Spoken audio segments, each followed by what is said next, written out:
I haven't read any of the other books in the Throne of Glass series. I did start with The Assassin's Blade.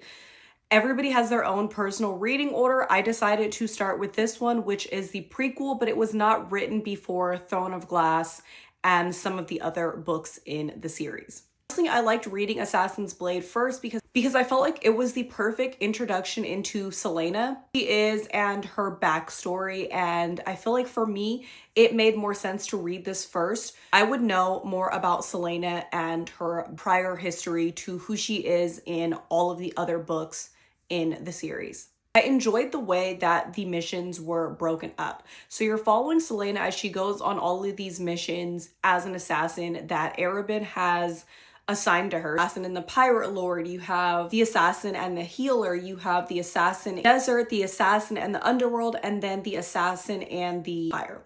As quick as possible, let's just break down each mission and what my thoughts were and my takeaway from each mission. The Pirate Lord, I feel like we get a glimpse into, got to know what Celaena's morals were. The Pirate Lord, I feel like we got to know Celaena's emotional side. So with the healer, I don't really know that I learned anything from that one other than Celaena was really empathetic for the healer's backstory. I feel like something is telling me that that is not the last that we are going to see of the healer. Mission with the desert, I feel like we are shown that Celaena just feels really alone.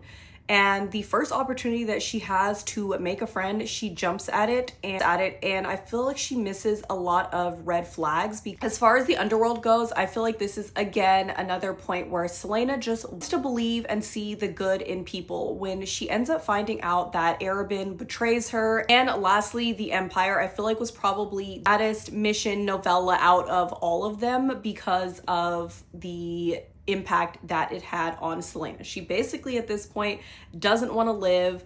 I gave this book 5 stars. So far, I do not regret reading this first. I cannot wait to get into Throne of Glass and the whole series. I'm most excited for the tandem read towards the end of the series. I've already done all of my research on how to do that. I cannot wait to get to that point.